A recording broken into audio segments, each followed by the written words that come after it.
Bonjour, bonjour à tous. Vous êtes déjà quelques dizaines à nous rejoindre pour ce premier tour du tableau final féminin. Un match féminin pour la première fois de la semaine qui vous est proposé cet après-midi au Challenger de Casa Padel. Et à mes côtés, j'ai une chance vraiment incroyable depuis le début de semaine.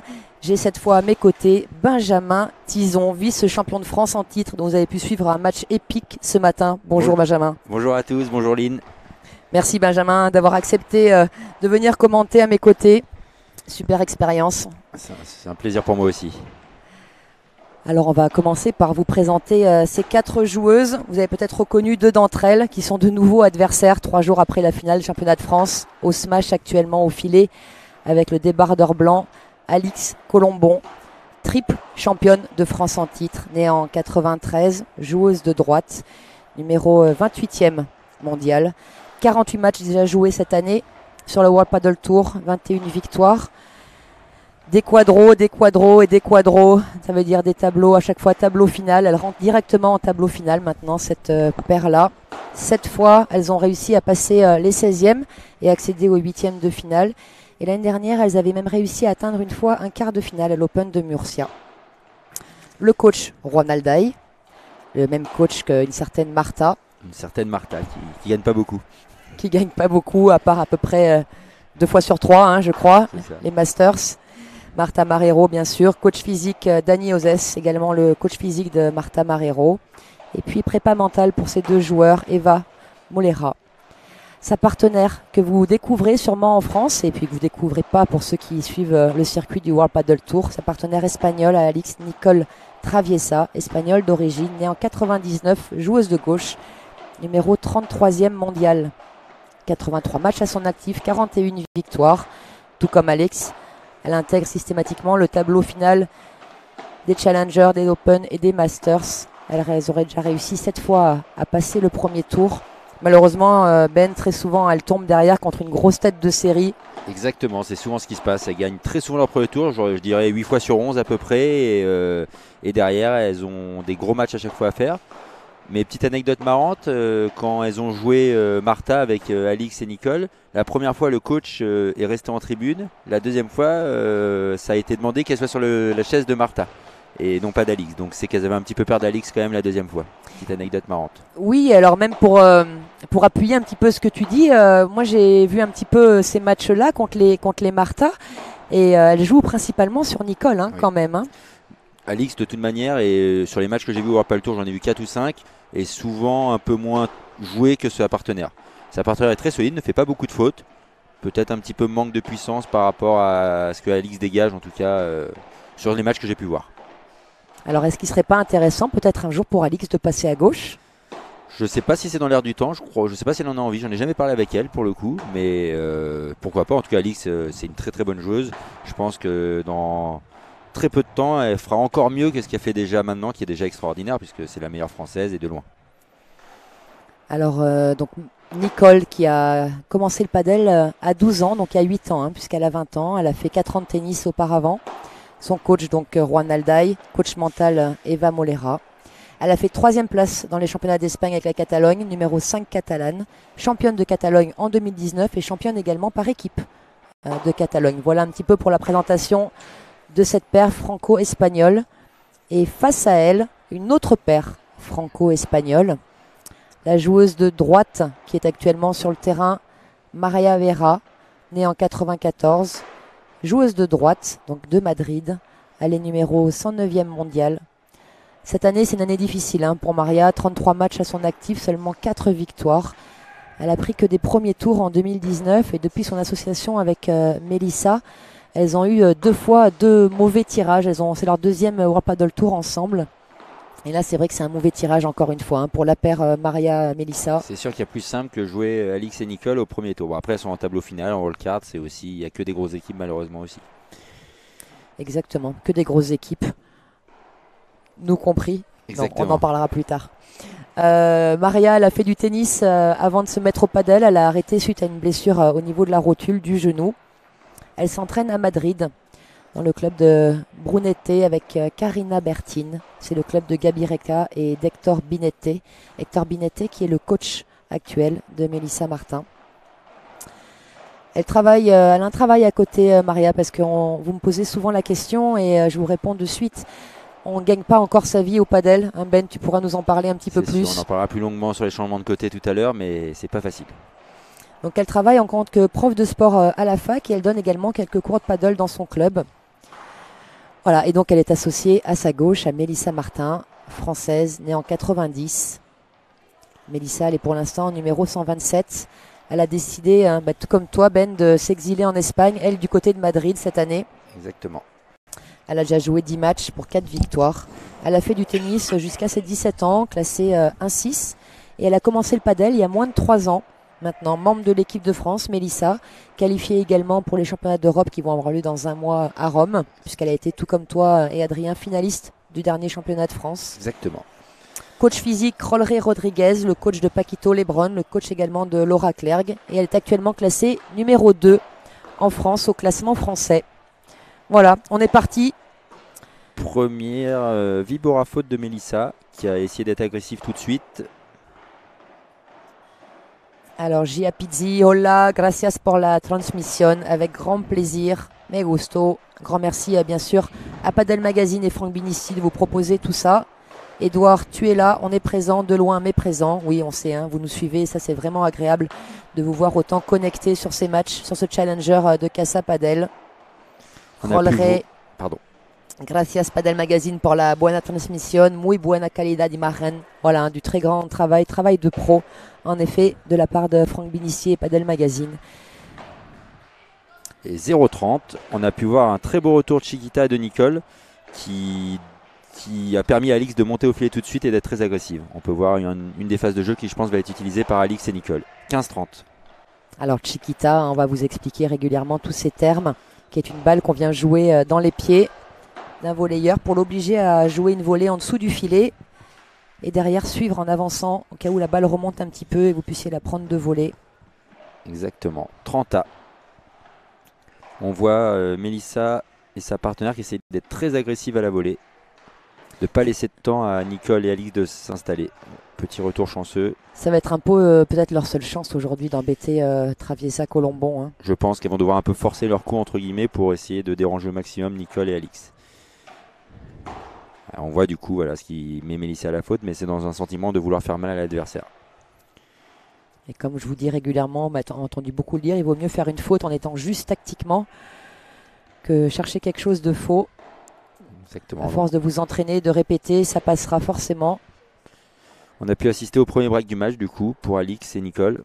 Voilà, avec un petit retour chanceux à 30A quand même. Je pense pas qu'elles auront besoin de ça, mais en tout cas...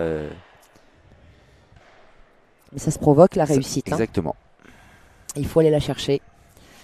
Et en parallèle, vous pouvez également suivre, toujours grâce à Padel Magazine, hein, qui est sur 2 terrains en même temps. Sur le terrain violet, une paire franco-française, Léa Godalier, associée à Jessica Ginier, triple championne de France. Jessica, la partenaire habituelle en France d'Alix Colombon, qui affronte en ce moment une redoutable paire espagnole dans les top 35 mondiales, Castillo-Cortiles. Voilà, ça va être un très beau match également. Si vous avez l'occasion de mettre les deux sur votre écran, n'hésitez pas. Le match de Léa et Jess ne sera pas commenté. On ne peut pas être partout, on n'a pas le don d'ubiquité encore avec Ben. Mais en tout cas, vous pouvez également le suivre en direct. On peut voir que Alix et Nicole, sur les premières volées, sont elles aussi très agressives. Elles, c'est, je pense, tout le temps. En Espagne, on travaille beaucoup sur l'importance de la première volée. On insiste énormément sur la première volée après le service, qui vous permet de vous installer dans le point de manière confortable. Voilà. Remarque intéressante, hein, vous l'entendez, on doit faire jouer le retour, on doit mettre la première volée, c'est vraiment la base du padel. Faire jouer ces 3 premières frappes, chaque point de padel. Il doit y avoir au minimum 4 frappes, le service, le retour, la première volée et la balle d'après. C'est dommage, c'est bien tenté, un peu de prise de risque, encore une fois on en revient. 40-0. Et alors Edouard, tu nous demandes est-ce que ce sera une boucherie comme Nouvelle-Zélande-Canada 63-0. Ah oui, là les Canadiens compliqués. Mais on va voir un petit peu si Mélissa et Maria arrivent à embêter Nicole et Alix. Mais c'est vrai que depuis le début de ce live, on ne vous le cache pas avec Ben, elles sont clairement pas favorites. Ça va être vraiment, vraiment compliqué d'aller chercher cette paire qui se connaît déjà très bien, qui joue sur le circuit du World Padel Tour, qui joue des joueuses de très haut niveau, qui ont beaucoup plus d'expérience que Melissa et Maria. Et Melissa et Maria qui est une paire nouvelle. Hein. Ça fait que la deuxième fois qu'elles font un tournoi ensemble. Avec une Maria, comme on vous l'a dit tout à l'heure en début de transmission, compliqué pour elle cette année. Avec 10 défaites de suite sur un premier tour, ça ne met pas en confiance.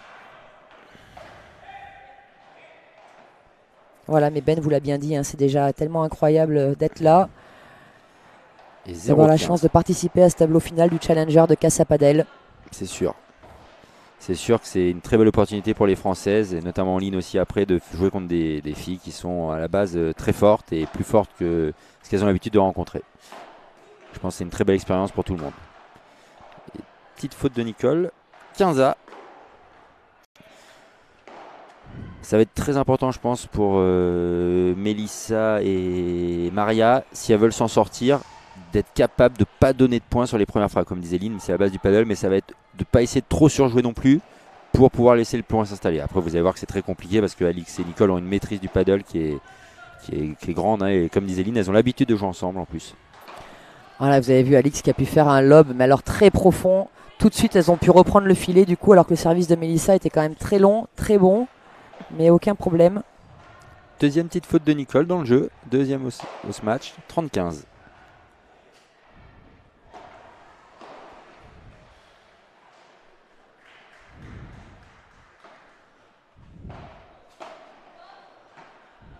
Très belle qualité de lob encore d'Alix. Le lob qui a un coup très très important au paddle, hein, qui est vraiment peut-être le coup le plus important. Ah, je disais 40% ça. Des coups. Ouais, voilà, belle c'est stat. un lob. Et surtout, ça permet vraiment de dicter le rythme du jeu que vous voulez imposer à votre adversaire. Donc c'est vraiment très important. Et 40-15, première balle de jeu pour Melissa et Maria.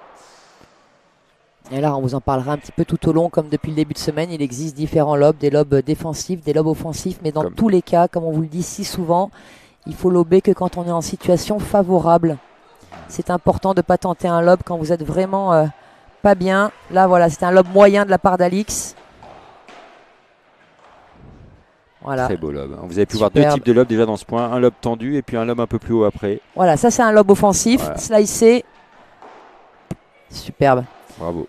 Superbe bandera posée d'Alix. Donc la bandera qui est un smash de patience. Il existe différents types de smash au padel.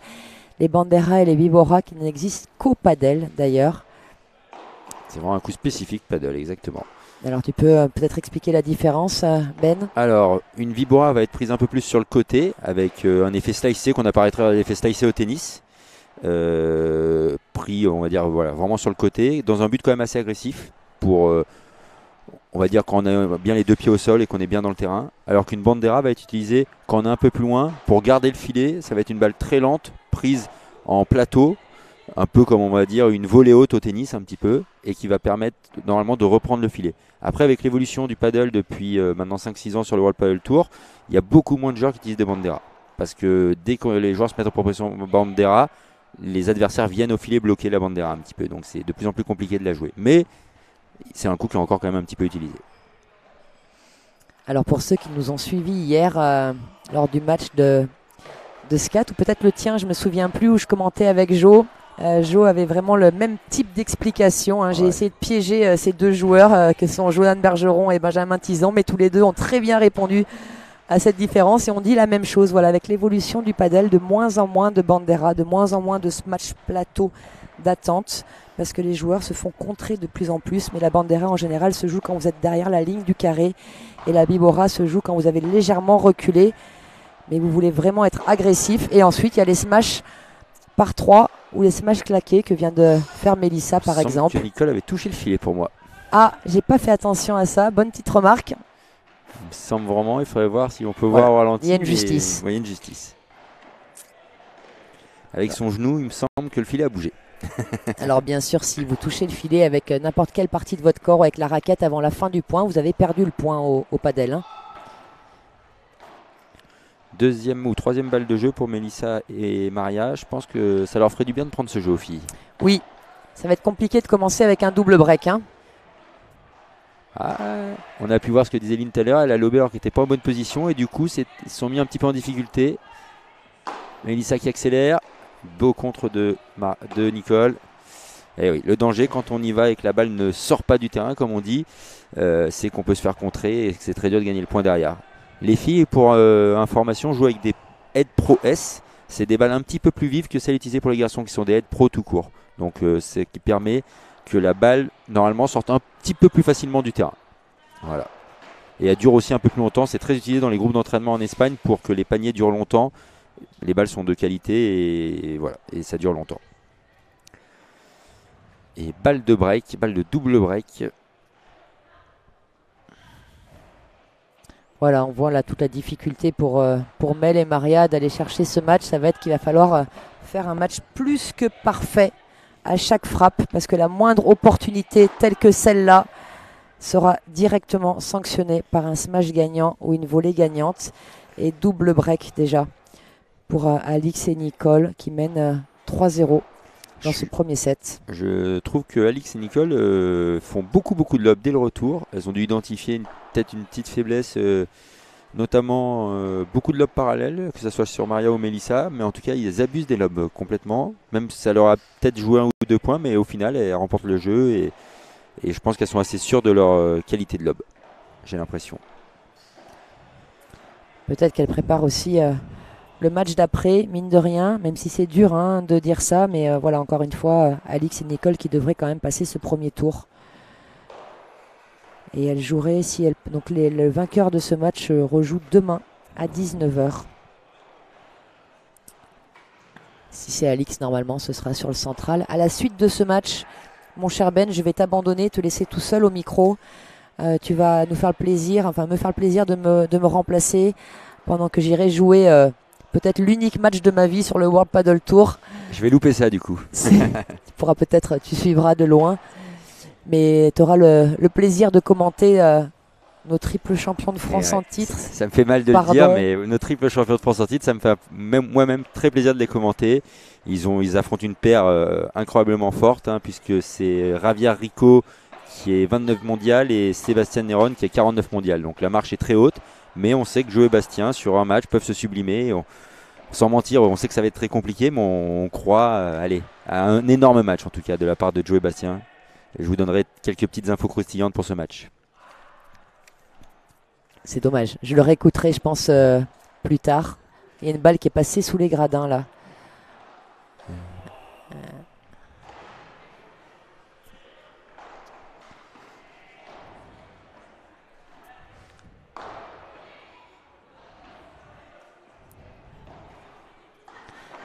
Et puis ce soir vont jouer Loïc Lepensé et Simon Boissé. Contre nos adversaires de ce matin, Adrien et à moi. Donc voilà, je serai là aussi pour assister au match à mes adversaires. Un petit retour faute de Mélissa. Ça, on disait, ne pas louper les retours, c'est tellement important de faire jouer ses adversaires à la volée. Voilà. Quitte à prendre un smash gagnant ou une volée gagnante, mais au moins obliger vos adversaires à faire cette volée gagnante ou ce smash gagnant. Exactement. Bien bloqué à deux mains de Mélissa, mais c'est bien suivi par Nicole. On peut voir les filles qui, après leur smash dans les pieds, viennent vraiment recoller le filet à chaque fois pour pouvoir jouer une volée le plus haute possible par rapport au filet. Donc très bien joué de la part de Nicole, qui m'a l'air d'être bien dans son match. La dimension physique du paddle, dont je vous parle aussi très régulièrement, tous ces joueurs. Oh là là. Un peu de réussite, je pense, mais magnifique. Double break validé. Confirmé, jeu blanc 4-0. On peut voir que c'est vraiment un rouleau compresseur. Alix et Nicole, là, elles laissent très peu de miettes à Mélissa et Maria, pour l'instant. Vous êtes gentils, les gars. Fred, bon match. Fabien, Aléline, si tu joues aussi bien que tu commentes, ça va le faire. Adorable, merci beaucoup. Malheureusement, peut-être que je commente mieux que ce que je joue, mais je vous dirai ça ce soir. Je reviendrai pour le commentaire du dernier match avec une victoire. Allez, on sait, avec ma partenaire sur ce coup, avec Elodie Invernon, que c'est jouable ce match, clairement. Et puis on a surtout tellement envie de jouer le deuxième tour derrière contre Navarro Reiter pour le plaisir qu'on va tout donner, c'est sûr. Alors on parlait de la dimension physique de ce sport, Ben, qui est énorme, et on sait que les joueurs de haut niveau, et donc toi tu vas nous le confirmer, s'entraînent autant au padel qu'au physique. Exactement, je dirais même plus que par exemple quand des joueurs font des petites pauses de paddle pendant 4-5 jours, ils n'arrêtent pas le physique, donc c'est presque limite encore plus important pour eux. Et les joueurs par exemple de mon groupe s'entraînent tous les jours, 5 fois par semaine physiquement, du lundi au vendredi, sans exception. Quand ils ont tournoi le week-end. Quand ils ont tournoi le week-end. Et sinon, ils en font parfois un 6e jour, il me semble. Exactement, c'est tout à fait ça, et c'est une dimension qui est de plus en plus importante. Je pense que le paddle évolue aussi pour ça. On peut voir un profil type comme les Lebron, les Galland, qui sont assez grands et assez fins, avec très élastique, une grande vitesse de bras et beaucoup de puissance malgré tout. Ça va être dur, hein. Ça va être très très dur. Et alors Lolo, tu nous demandes l'interview sur la réunion sort quand? C'est une très bonne question, Lolo. Alors là, c'est rare, hein, mais tu m'as bloqué sur la question. Voilà, écoute, on va demander dans quelques minutes là, à Padel Magazine, à Franck Binisti, de savoir quand il compte sortir cette interview. Peut-être qu'elle est déjà sortie et que tu l'as ratée, mais apparemment, j'en doute. On va voir ça dans les minutes qui viennent, promis. Belle volée slicée. Et tout de suite, une belle réponse lobée. Bien bloqué. Ouais, c'est.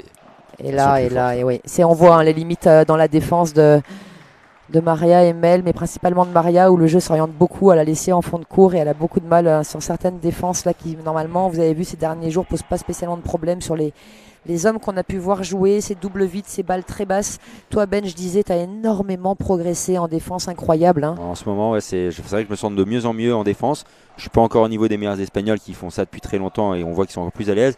Mais je sens que je peux beaucoup plus dicter le rythme du match et que je suis beaucoup moins en difficulté et ça met beaucoup plus en confiance sur le reste des coups. Ça explique notamment ma bonne période du moment, c'est grâce à mes progrès en défense. Et on peut voir que Alix et Nicole craignent un peu, je pense, en demi-mesure, mais les smash de Melissa parce qu'il lobent beaucoup plus Maria que Melissa quand même. Parce qu'on sait que Melissa peut être un peu puissante au smash, même si tout à l'heure elle s'est fait contrer. Et le jeu s'oriente un petit peu sur Maria qui ne fait pas énormément de fautes, mais qui finit toujours par se faire prendre de vitesse, comme disait Lynn. Voilà. Et là, je pense qu'il y a une vraie dimension physique aussi qui rentre en jeu. Et on peut voir, Ali, je pense quand même qu'il y a une sacrée athlète, hein, que ce soit femme ou garçon confondu, beaucoup ont de quoi être jaloux, notamment moi. Vraiment c'est monstrueux. Ouais. Hein. Et puis je dis souvent, c'est une sportive incroyable. Alix, c'est vraiment une sportive très complète.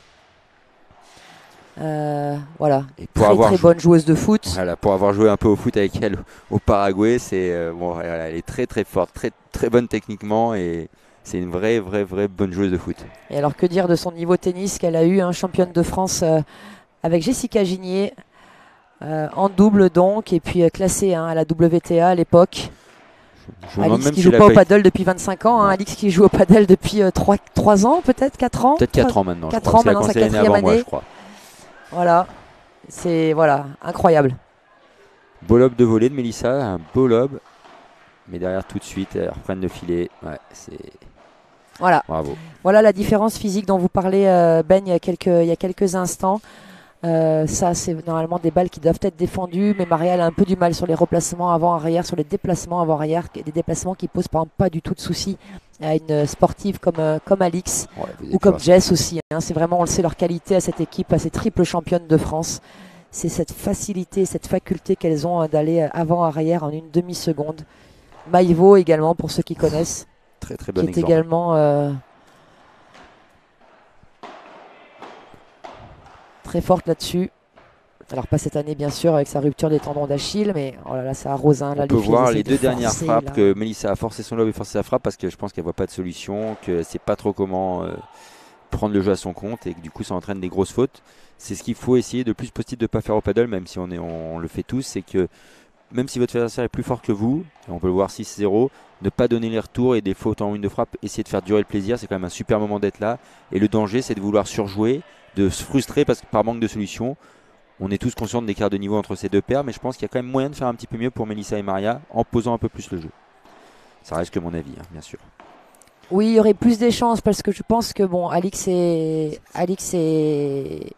Nicole sont bien sûr des grandes compétitrices et si elles peuvent mettre 6-0, 6-0, elles mettront 6-0, 6-0, mais si elles voient que leurs adversaires en face cherchent à établir l'échange, cherchent à faire des choses, ça peut durer un petit peu plus. Là, c'est vrai que pour l'instant, il y a vraiment zéro solution. pas Ils ont vraiment eu 2 balles de jeu, je crois, dans un jeu où elles étaient pas loin, où Nicole avait loupé 2 matchs.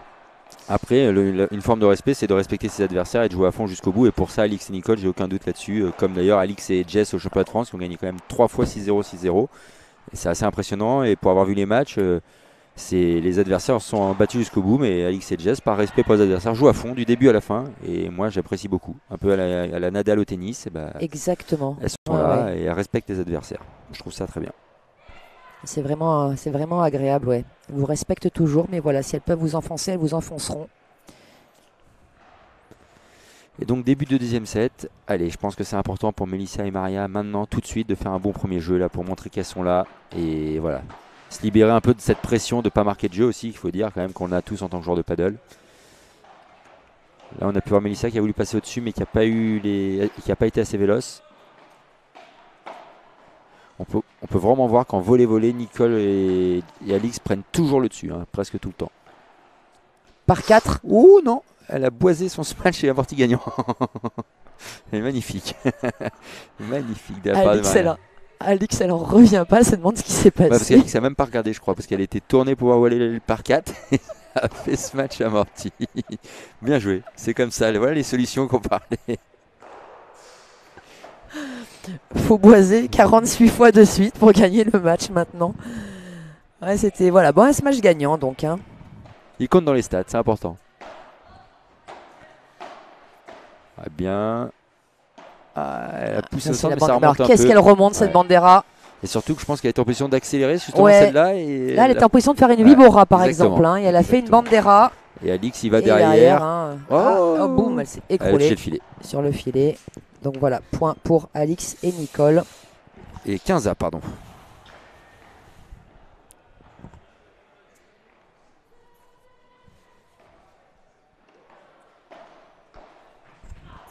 On va essayer de vous donner des nouvelles de l'autre match de Léa et Jess.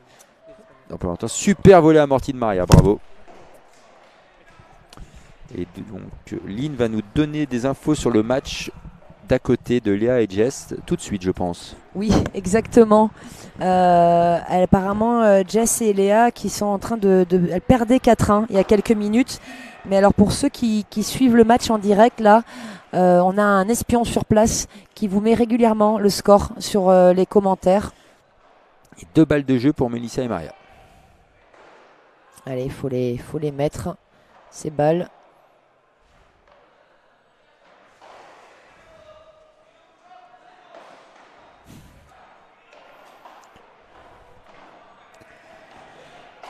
J'ai dû me tromper dans 40, le score.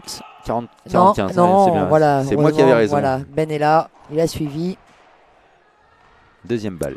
Donc là, le service, la première balle est faute puisque après rebond, la balle est allée toucher le grillage. Et donc au padel, au service, on n'a pas le droit de toucher le grillage. Le grillage est OK. Premier jeu pour Melissa et Maria. Voilà, si vous touchez le grillage après rebond dans l'échange, le point continue. Mais par contre, toucher le grillage après rebond au service, la balle est faute. Voilà une petite subtilité de ce sport.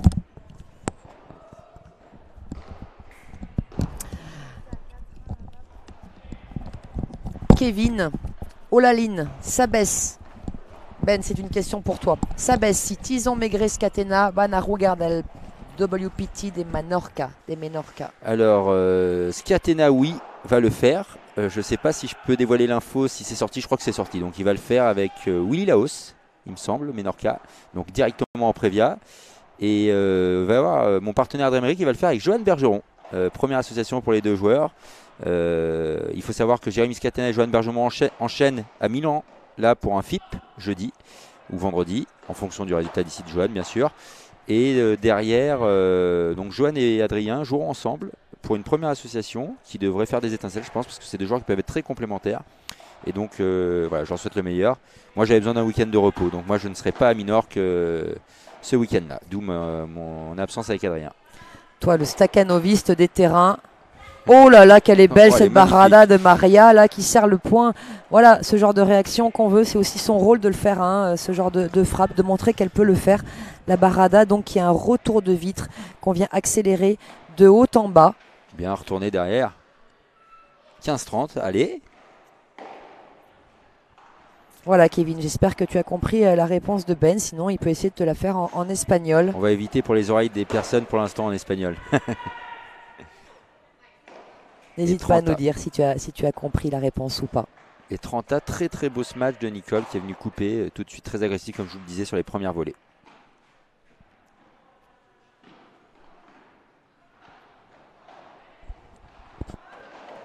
Jess et Léa un peu en difficulté là-bas. Alors c'est vrai que c'est une paire très solide. Hein. Cortiles Castello. J'ai eu la chance de les jouer il y a quelques semaines à Toulouse en mixte. J'étais accompagnée d'un partenaire incroyable du nom de Franck Binisti. Elle jouait pour l'équipe monégasque. Donc j'avais joué 2 mixtes et joué contre Castello et Cortiles. Et c'est vrai qu'ensemble, elles font beaucoup plus mal. Hein.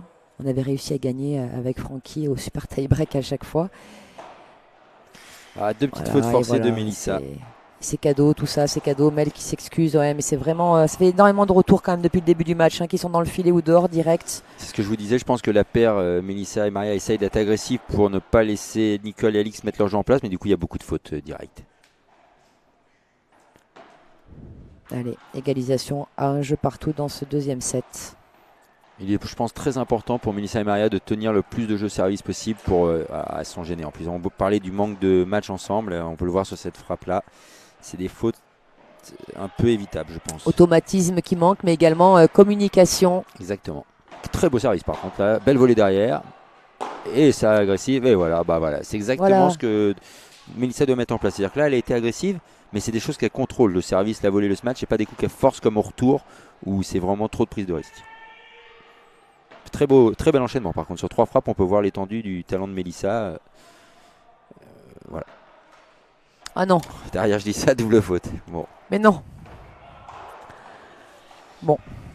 Il faut savoir que au paddle, quand on fait une double faute, normalement, c'est tourné pour les joueurs après. Donc là, c'est tourné pour les commentateurs. C'est tournée générale. Alors moi, j'ai mis en place une autre règle. Sur cette double faute pour quand même avoir la chance de s'en sortir. Si dans le même jeu on fait un ace, ça la gomme. Parce qu'il faut toujours un petit truc quand même pour s'en sortir. Et en plus tu prends pas beaucoup de race avec un ace au paddle. Exactement, donc il faut le sortir. Hein. L'ace c'est quand même quelque chose qui est très rare. Et 30 bien servi encore, bien retourné. Alix physiquement, vous avez vu à quelle vitesse elle a été au centre derrière et à laquelle elle avance derrière. Bref. Voilà, physiquement, il y a une différence énorme. Énorme, hein, vous avez pu le voir hein, clairement sur ce dernier arrière-avant de Maria. Voilà la grosse différence entre des joueuses entraînées et vraiment présentes physiquement et avec de grosses qualités. Et là, voilà, Maria qui fait vraiment. C'est juste c'est pas du tout une faute technique hein, qu'elle vient de faire, c'est vraiment une faute physique. Manque de jus, d'explosivité. Belle volée au centre. On dit souvent de faire une première volée au centre pour déplacer un peu les joueuses et pour ne pas ouvrir d'angle. On peut voir une belle volée de Mélissa qui part à la faute en ce match derrière. Ouais, qui a parlé un peu tard. Maria qui s'est poussée un peu trop tard. Et voilà, du coup, Mel qui a retenu un petit peu le bras, qui n'était pas parfaitement bien placé. Et Sylvie Bora qui part dans le filet.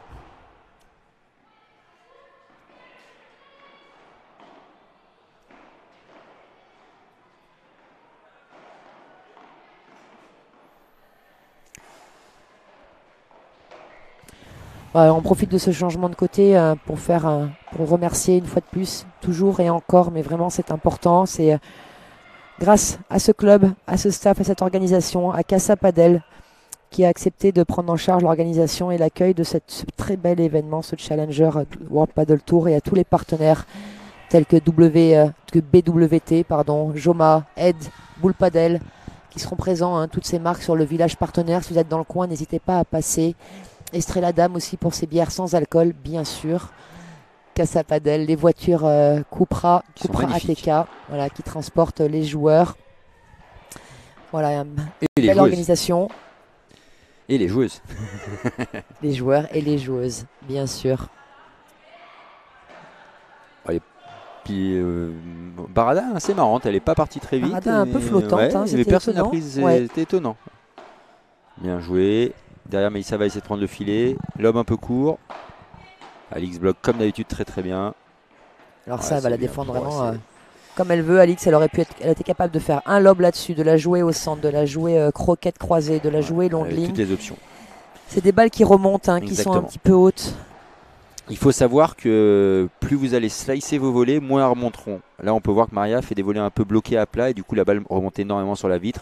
Et contre une bonne joueuse comme Alix, c'est compliqué après de s'en sortir. Vous avez vu la volée de Nicole là qui est bien slicée.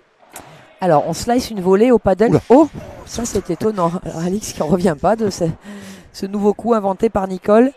Une volée slicée au padel ne se joue pas comme au tennis où il n'y a pas de corde. Vous avez pu le remarquer, vous le savez sûrement sur les raquettes de padel. On vient slicer des volées en appuyant avec la raquette de haut en bas. Pas forcément en ouvrant le tamis tout de suite. C'est une technique un tout petit peu différente de celle du tennis.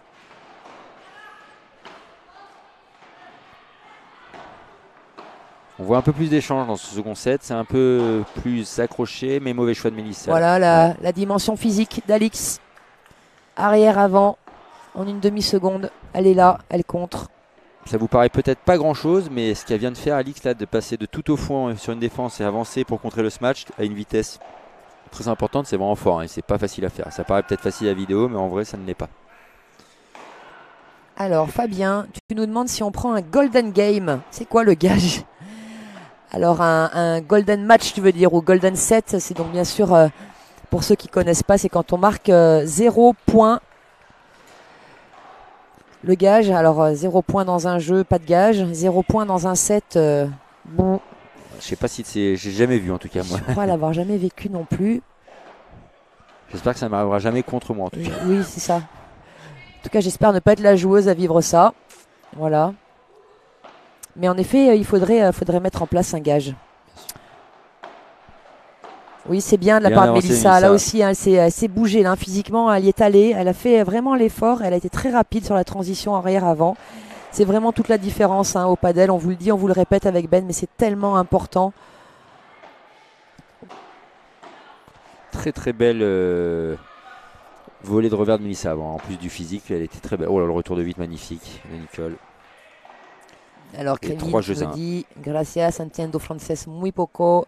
Y les agradezco que ustedes hablen un poquito de español. Muchas gracias, son muy simpáticos. Mais Ben peut-être fera l'effort avant la fin du live de répéter quelques phrases en espagnol. On verra s'il se sent. Qui sasse. C'est encore remonté cette victoire de Maria et voilà derrière Alix, punition. C'est au-dessus de l'épaule d'Alix qui déjà quand même est une athlète assez grande. Alix qui est plus grande que moi, qui fait un bon 75, pas loin d'un 80, je pense à Alix, peut-être un 76, 17 je pense. Et voilà, une balle au-dessus de l'épaule, ça veut dire une balle vraiment trop haute pour l'embêter. Oh là là, magnifique. Oh là, quel court croisé de Nicole. J'apprécie plus particulièrement les cours croisés. J'aime bien ça, tu peux t'en douter, Lynn. Oui, et voilà, comme dit Mika, la fameuse croquette de Lynn Padel. Voilà, ces fameuses croquettes. J'ai toujours défini les croquettes comme des passings qu'on fait à deux à l'heure, à droite ou à gauche des volleyeurs. Sauf pour toi, Ben, sauf pour Adri et toi, parce que vous faites des croquettes à 10 000. Voilà, donc bon, mais ça reste des croquettes quand même.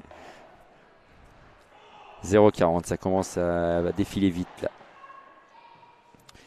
Et pour en revenir à Alix, qui quand même est la numéro 1 française, qui est 28 au World Padel Tour, c'est que c'est en plus une fille qui est vraiment très accessible, très adorable et qui est vraiment, c'est un exemple pour toutes les joueuses qui veulent jouer au paddle et même dans la vie en général. C'est vraiment, voilà, je pense qu'elle mérite ce petit mot parce que vraiment, pour la découvrir de plus en plus, elle est adorable. Voilà. Tu as raison hein, de le souligner. C'est vrai que je le dis rarement à l'antenne, mais je suis pas bien objective non plus sur Alix. C'est voilà, comme vient de vous le dire Ben, c'est vrai que j'ai encore à midi, hein, je l'ai dit à Jess et elle, puisqu'on a déjeuné ensemble. Je leur disais, il y avait devant témoins, on a une chance incroyable en France de vous avoir comme numéro 1 et numéro 2, indiscutable et surtout pilier de cette équipe de France, des représentantes incroyables pour nous, joueurs et joueuses.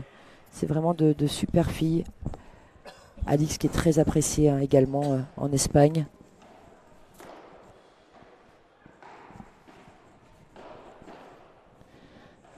Super état d'esprit, super athlète. Et puis elle défend de vraies valeurs, de très belles valeurs. L'équipe de France en particulier. Voilà.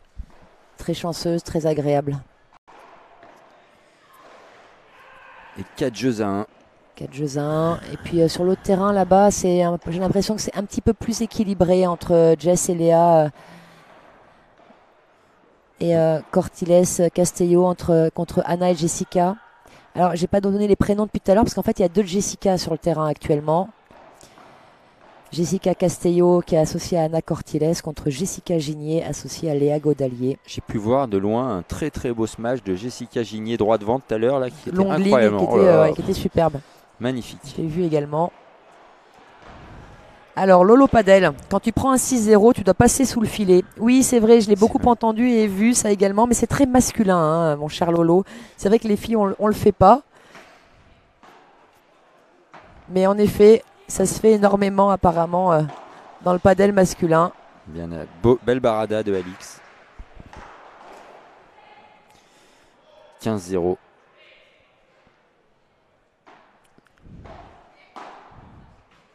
Bien contre-attaqué de Mélissa. Très très bien joué. Elle a une balle qui remontait des volets d'Alix, justement qui s'excuse parce que sa volée est trop ressortie du cristal. Donc ça, c'est ce qu'il faut éviter au paddle quand plus on monte en niveau. Vous voyez comme Ben devient bilingue, hein, puisqu'il emploie maintenant le mot cristal. Oui, c'est des formations. On dit vitre en français. Vous l'aviez sûrement traduit chez vous. Et une faute directe derrière. Il n'y a pas, voilà, hein, c'est encore une fois, c'est ce qu'on vous disait tout à l'heure. Maria et Mélissa qui n'arrivent pas à engager assez souvent l'échange, qui sont là loin du filet, bien trop loin après ce lob qui était quand même très long, très bien. Elles sont restées trop loin du filet et donc Nicole très tranquillement a pu faire une barada qui est redescendue au centre, au milieu des 2 joueuses. Faute de retour derrière. Ah non, elle est belle, pardon. Elle est très belle. Beau lob. Mais elle n'est pas montée du coup, elle la voyait faute elle aussi, je pense. Et non, pas de contre cette fois-ci. Elle bien était tapé de la part de très Mélissa. proche, Alix, de la toucher. Et on insiste vraiment beaucoup en Espagne sur tenir quand vous êtes au retour les 2-3 premières frappes parce que je crois qu'il y a une stat qui était sortie où une fois que vous passez ces 2-3 premières frappes où c'est très compliqué, le point dure souvent très longtemps après. Il faut réussir à tenir cette première volée, cette deuxième volée et ça va mieux après. Puisqu'on essaie vraiment au service, je vous disais, d'être très agressif à la volée au début. Et une fois que l'échange est parti, normalement après il y a plus de longs échanges. Et jeu 5-1. Mélissa et Maria qui vont servir pour rester dans le match. Et alors moi je l'ai remarqué cette stat parce que je l'ai en fait vécu, je me suis souvent dit, j'ai pas la stat exacte, mais quand mon entraîneur en a ras-le-bol que je fasse des fautes, d'un moment il commence à jouer mes balles fautes dans mes 3 premières frappes et très souvent derrière on fait en effet des échanges de 20 frappes. Exactement. C'est assez incroyable. Et c'est une vraie stat qui existe en Espagne, je ne sais plus les pourcentages donc je ne vous ai dit pas de bêtises, mais en tout cas c'est une vraie stat sur laquelle les entraîneurs ont travaillé et nous encouragent quand on est au retour et à l'inverse quand on est au service à essayer de vraiment être le plus agressif possible. Un petit bonjour à Kevin et Web Paddle, les cadeaux. Elle est pas belle celle-là. C'est terrible ce match. Il n'y a pas eu du tout d'opposition jusqu'à maintenant, alors peut-être bientôt. En tout cas, il faut que ce soit bientôt parce que sinon... Il faut quand même vous dire qu'Alix et Nicole ont très peu donné, donc à partir du moment où vous ne donnez pas, les adversaires doivent gagner les points et il y a trop gros écart physique, vraiment, je trouve. J'insiste là-dessus parce que. Pas donné, c'est vrai, mais il y a eu des cadeaux tôt aussi de la part de Mélissa et Maria. Donc voilà, la balance fait que. 3 balles de match.